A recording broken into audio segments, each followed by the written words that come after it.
नमस्कार दोस्तों, कैसे हैं आप लोग। तो चलिए आज हम रामायण की तीसरी कहानी सुनते हैं।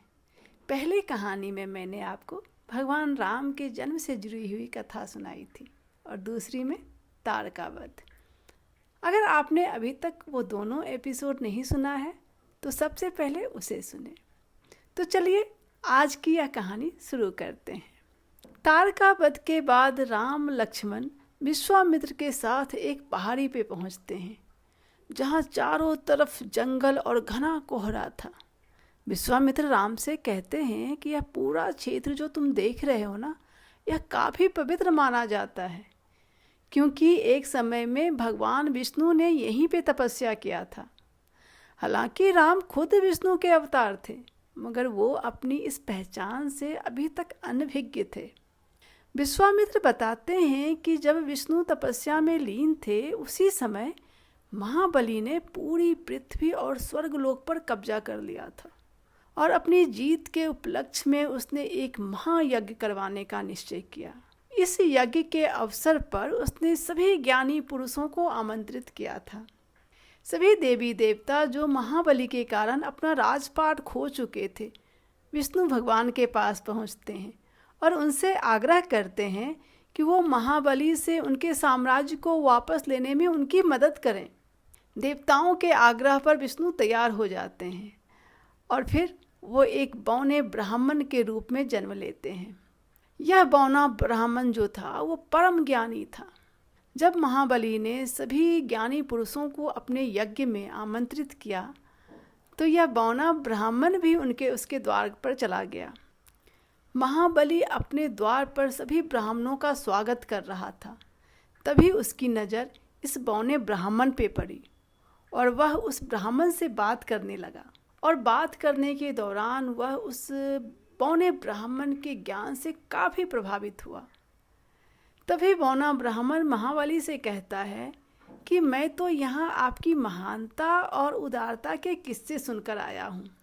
अब मेरी इच्छा पूरी हो गई। महाबली उन्हें रोकते हुए कहता है, मेरी प्रशंसा ना करें, मैं तो एक योद्धा और विजेता हूँ। आपके ज्ञान के सामने तो मैं कुछ भी नहीं। मुझे बहुत खुशी होगी अगर आप यज्ञ में उपस्थित हों और मेरा उपहार स्वीकार करें। मगर ब्राह्मण उपहार लेने से इनकार कर देता है, यह कहते हुए कि आपके दर्शन हो गए, यही काफ़ी है मेरे लिए।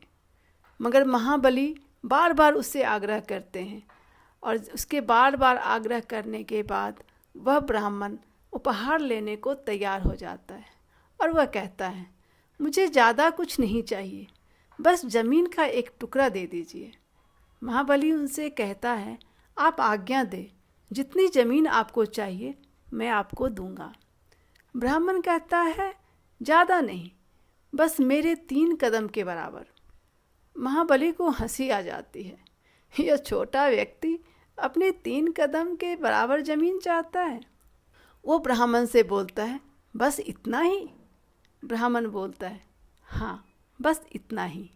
महाबली उस ब्राह्मण को ज़मीन देने के लिए हाँ बोलने ही वाला होता है कि शुक्राचार्य, जो कि उसके गुरु थे, क्योंकि शुक्राचार्य जो थे वो राक्षसों के गुरु माने जाते हैं, उन्होंने अपनी दिव्य शक्ति से उस ब्राह्मण की जो असलियत थी उसे समझ लिया था और वह महाबली को रोकने का प्रयास करता है।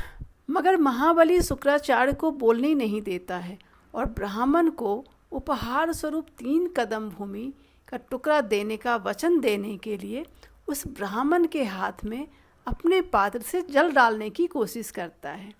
कुछ ग्रंथों में कहा गया है कि शुक्राचार्य महाबली को रोकने के लिए एक मधुमक्खी का रूप ले लेते हैं और उस पात्र के ऊपर जाकर बैठ जाते हैं ताकि महाबली जल नहीं डाल सकें। विष्णु को यह समझ में आ जाता है कि शुक्राचार्य उनकी पहचान जान चुके हैं और वह एक नुकीला घास लेते हैं और उससे मधुमक्खी को भगाने की कोशिश करते हैं। इस कोशिश के क्रम में शुक्राचार्य की एक आँख खराब हो जाती है और आगे चलकर शुक्राचार्य एक आँख के रूप वाले पुरुष के रूप में ही नजर आते हैं। जल डालते हुए महाबली ब्राह्मण से कहते हैं कि अब भूमि को अपने पैरों से मापिए।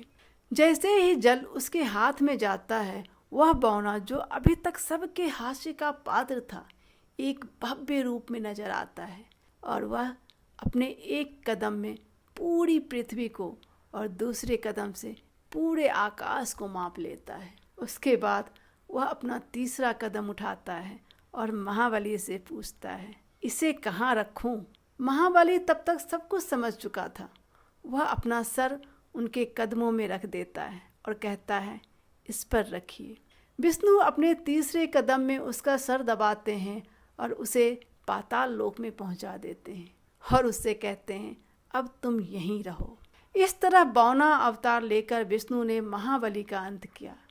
कहानी को खत्म करते हुए विश्वामित्र कहते हैं, हमारी यात्रा अभी खत्म हो गई। यहीं पर मैं तुम्हारी सुरक्षा में यज्ञ करवाने वाला हूँ। अगले दिन यज्ञ की शुरुआत हुई, जिसे संपन्न करवाने के लिए विद्वान ब्राह्मणों को विश्वामित्र ने आमंत्रित किया हुआ था। जैसे ही यज्ञ की शुरुआत हुई, सभी दानव आसमान में इकट्ठा हो गए और अजीब अजीब सी आवाज़ निकालकर वो अन्य कई तरीकों से सभी ब्राह्मणों को डराने धमकाने का काम करने लगे। राम ने सभी ऋषियों को आश्वासन देते हुए उन राक्षसों को सबक सिखाने के लिए निकल पड़े, पर लक्ष्मण ने राम से कहा, मैं उन लोगों को संभालता हूँ, आप यहाँ संभालिए। राम ने अपने एक बाण से यज्ञ भूमि के ऊपर एक छतरी बना दी, जिससे कोई भी अपवित्र वस्तु वहाँ ना गिर पाए। बाहर लक्ष्मण ने अपने अस्त्र और शस्त्र से सभी राक्षसों का वध कर दिया। तभी वहाँ मारीच और सुबाहु भी आ गया, अपनी माँ ताड़का की मौत का बदला लेने। राम ने एक बाण चलाया जिससे मारीच समुद्र में जाकर गिर पड़ा और दूसरे बाण से सुबाहु को उन्होंने खत्म कर दिया। और इस तरीके से विश्वामित्र का यज्ञ सफलतापूर्वक संपन्न हुआ। फिर राम ने विश्वामित्र से पूछा, अब आगे क्या करना है? विश्वामित्र ने राम से कहा, अभी तुमने बहुत काम कर लिया, अब थोड़ा आराम करो, आगे चलकर तुम्हें बहुत कुछ करना बाकी है। शायद वो राम को उनके जन्म के प्रयोजन को समझाने का प्रयास कर रहे थे। उन्होंने राम से कहा, अभी हम मिथिला चलेंगे, वहाँ के राजा जनक बहुत बड़ा यज्ञ करवा रहे हैं, तुम दोनों मेरे साथ उस यज्ञ में शामिल होने चलो। और वो तीनों मिथिला की ओर चल पड़े। अब आगे की कहानी अगले एपिसोड में। तब तक के लिए जय श्री राम।